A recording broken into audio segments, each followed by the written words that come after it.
Hey, it's Pete, GCI Turf, coming to you after hours at dark. It is, it's 8 o'clock, November 1st. You can see this is a cool picture of me baptizing my daughter, which is, I've had the privilege of baptizing both my kids, two of my three kids, and just an incredible honor and amazing time. But let's talk about water. I'm about 40 days, roughly, post-seeding, meaning I seeded my yard about 40 days ago, and we have had one good rain from Hurricane Matthew. Out of those 40 days, I have been watering, I'm going to guess, about 33 of them. So the point again I'm trying to make is watering after seeding is incredibly important. And just to recap, first, immediately after seeding, you want light, infrequent waterings, meaning just enough to keep the ground moist. We want to keep the seed wet. We don't want the seed going wet, dry, wet, dry, wet, dry. We want it consistently moist. So if the yard is irrigated, you have to run it as many times during the day as needed to keep the ground moist. If you're like me and you do it the old-fashioned way with the sprinkler and the hose, it can be a job. It can really be a job. I mean, I have really put a lot of hours into watering my yard this year, especially this year, 2016. It has been incredibly dry. So after you get your seed up, let's go look at this. I want to show you some results of what you can expect if you're diligent with your watering. And this, I've mowed the yard 2 times so far.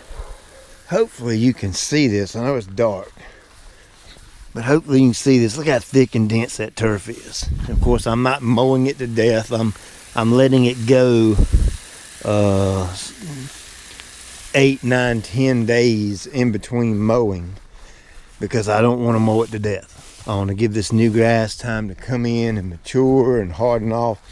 Now, all this section right here was basically dirt from where the kids really do a number on it with a basketball goal, playing basketball. So I've got this back, and I'm going to keep it back, hopefully.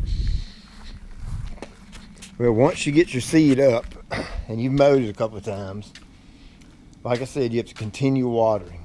Well, I'm getting in late, so I'm not having as much time as I had, which I didn't have any time before, but I really don't have any time now. Kids are starting to play basketball and winter sports, so we're going to get busy. So what I've done is I went and bought me a couple of timers. This is an old timer I've had. Gosh, I've had this thing 3 or 4 years. It's the one I use for my garden. And then I purchased these two. If you notice, these timers can run 2 separate hoses.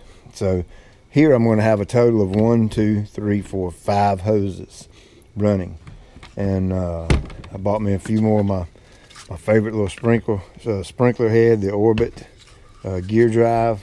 My preference is this one. I can cover a lot of ground with one head. So what I'm going to do is I'm going to set these up, and with the size of my yard, it's going to take me 3 days. And I'm gonna run the water early in the morning before we get out of bed, and I'll never know it's on. It'll be on. And I'm gonna run each zone, each head, for about an hour and a half because I want a deep soak now. I really want to get the water down in the root zone and let it soak in the ground. So I'm past the seeding watering. Now I'm on maintenance watering. So less water, but when you do water, we want it deep and infrequent. So we're going to water that grass deep.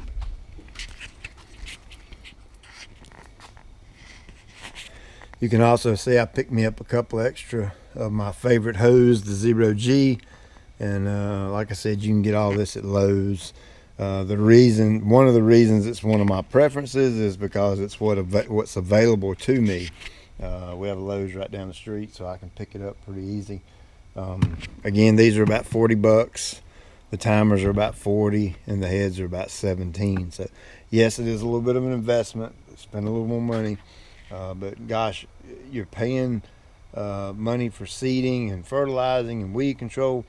So why not spend a little bit extra and protect that investment you're making in your yard? So you've really got to be diligent with the watering. So I'm going to run this. I don't know how well you can see this, but this is some of the front yard and how well it's coming in. It's just as dense and as thick as it can be. I'm very, very pleased with the way the yard turned out. But that's because of all my hard work on the watering. So we'll run it about an hour and a half. So that's going to be 3, 6, 7.5 hours of watering total for 3 days. So that's 21, 22, 22 and a half, 23 hours, something like that. So yeah, that's a lot of water, but I'm only going to do that once a week, or maybe every 8 to 10 days, roughly. We're getting much cooler temperatures now, going into November.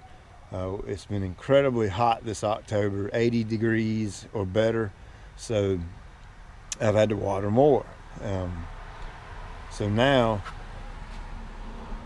we're getting into November where it's cooler. I can cut back on my watering. So I'm gonna water 3 days a week. I'm gonna set these up. I'll move the sprinklers 2 times. I'll set them up initially and get a portion of the yard.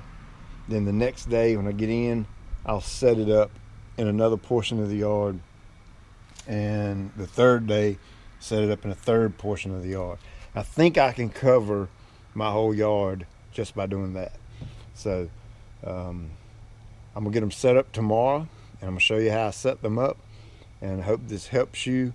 And of course, it's a little bit of work involved. Now my yard's not a small yard, and it's not a huge yard. It's about 17,000 square feet. So anything bigger than that, I would call a challenge. It's roughly 1/3 of an acre of actual grass. Anything over 20, 22, 24,000 square feet, that's going to be a challenge to keep it watered and keep it wet unless you have irrigation. Anything smaller than that, it's a little bit of a work, a little bit of job to do that. Of course, if you have a small yard, 2, 3, 4, 5,000 square feet, absolutely no excuse to not keep that yard soaking wet, or not soaking wet, but actually keep it wet enough for the grass to thrive. And that's all year. I would love to have irrigation or have a smaller yard, but this is where we're at, and it's what's been handed to me. So I'm gonna make the best of it. I want my yard to be pretty, so I'm gonna water it. So keep in mind, water equals a nice yard. No matter how much fertilizer we put on it or how good of a seeding job we do, if the yard doesn't get the proper amount of water, it's not going to perform like I want it to, and I know like you want it to. So I hope this helps. Have a good night.